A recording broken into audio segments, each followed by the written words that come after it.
Hi everyone, it's Margaret here with 60 and Me, and welcome to a new day. Welcome to a new second half of 2025. So we're into July now. We've got through 6 months of 2025, and I'm reflecting on a conversation that we had at the very beginning of the year. Do you remember we talked about this? How to thrive in 25, and it was really an interesting conversation because I did several videos on this whole theme about thriving, what it meant, not just what it meant theoretically, but what it meant in action. And I was really interested in that because I thought that if we can't measure it or we can't sort of see specific things that we can do, then it's going to be really hard to activate the thriving mindset and the thriving mentality and to achieve the thriving or the growing or the developing that we hoped. And I think that the most important thing to start with is the original statement that I made, something along the lines that, thriving is not a destination. It's the journey. It's appreciating the journey, and it's noticing things along the way that are telling you that you're getting closer to progress and not perfection. So I want to go through some of that. I think we're like 10 different points that I highlighted when we were talking about thriving in 25. So that was the first thing, was it's not the destination, it's the journey that's important, and every moment contributes to the success or the achievement of that thriving goal. I have a little sip of my tea here. I need a little English breakfast, my normal boring tea, but I love it. So hold on.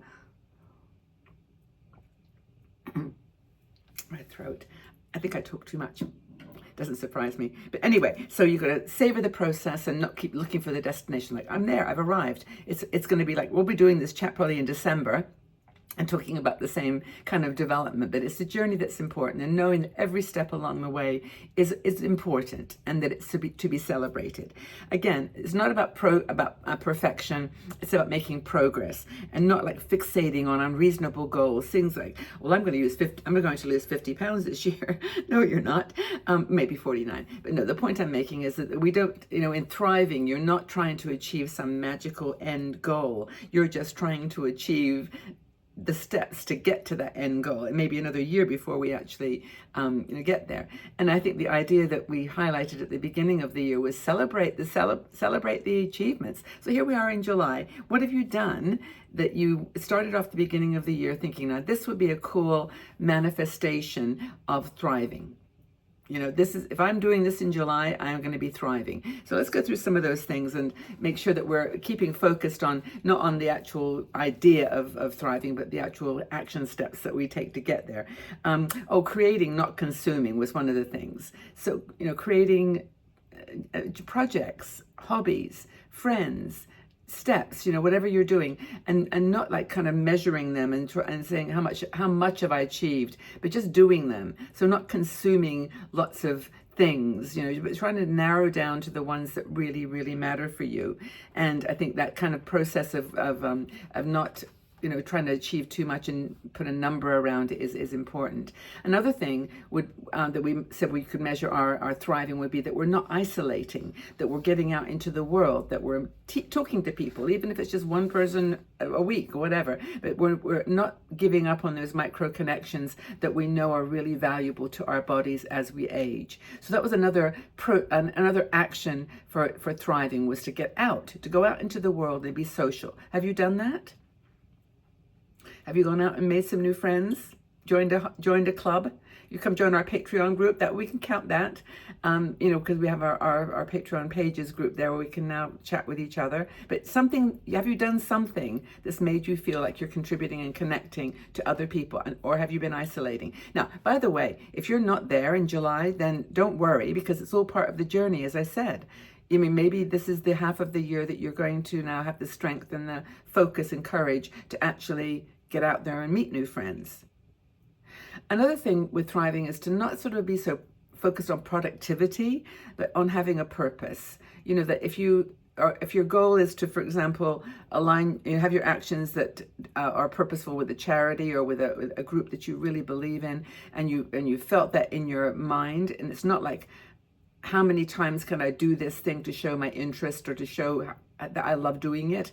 But doing it with I'm excited about this, and I have a purpose for doing this thing because it brings an aspect of importance or joy or accomplishment or whatever it is to my life, or connection to a cause.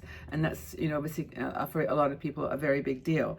Another thing is that you can measure whether you're thriving is if you're doing things to self-help yourself, self-heal yourself. Are you taking care of your body?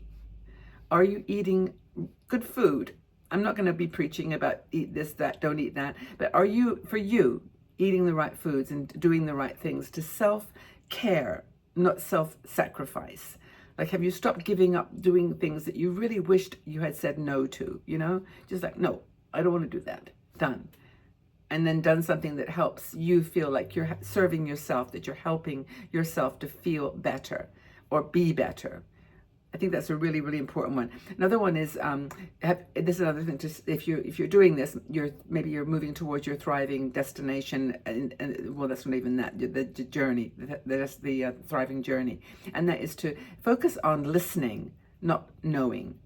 So, are you like listening to people? Are you listening to what they're saying to you, absorbing it, taking on new points of view, and learning? Like, not I know that thing, and that's all I need to do. I know it. I've done it. But learning, even within something that you know really well, are you focusing on learning and growing, taking just a tiny step or several steps forward rather than sideways or backwards? Another, abundance, not scarcity. Have you got, this is a big one actually, because we've got so much in our lives. Oh my goodness. When we stop to think about it, even though we have challenges, in getting different things or whatever, that we actually have not got a scarcity of anything, but we feel like that we're missing something, that we need this other thing. And I think that that's one of the beautiful realizations of thriving, is to know that you've got it already. It's already there. And if you don't have that specific thing, you've got something that can compromise. And that great phrase that necessity is the mother of invention. If you don't feel that you have something that you're scarce of or missing, then make it, do it, be it, create it. And I think that's the secret to to thriving, is just to be self-reliant in finding solutions for things that you may feel are lacking in your life. That you are worth it. Courage, not comfort. Being really into taking a stand for things that you believe in, being strong, being true to yourself, and not to say, well, what can I do? There's nothing I can do. Just taking it easy and sitting on the sofa. And by the way, I'm not judging. If you want to sit on the sofa and not do that right away, I'm just talking about, these are things, if you really wanted to measure in your mind whether you're thriving, this would be something that you probably considered doing. And it's not something you have to have decided yesterday or today. It's a process of growth and doing what you can do, doing what you're capable of. But I think that courage and not comfort can only come when you're ready, Intention, not obligation, doing things that you want to do because you want to do them, not because you feel obliged to do them. So you're thriving if you're starting to do things that you really, truly match your personality, match your style, match your goals. Those are the things you really want to do. Another thing I think is giving and not just receiving. I think that a lot of people could benefit from your gift of kindness and your gift of compassion. And it's not just being empathic. I think empathy is a really beautiful word, and it's a concept. But I like the word, compassion and giving, because they're really active. Like, you're giving something. They're not just I feel. I'm not that I feel isn't important, but you're giving something very tangible. And I think that the last thing I'll mention is just balance and not burnout.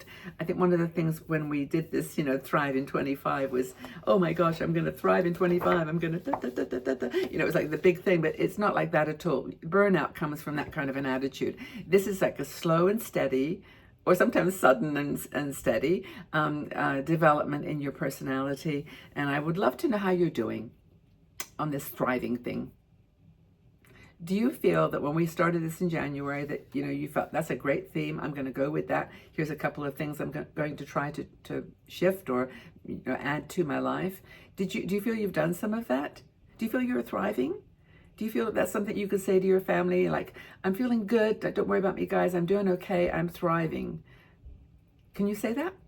Or do you feel like you need a bit more time? Because this could go on to 26, 27, and so on. It's like, it doesn't have to be 25, but it rhymes.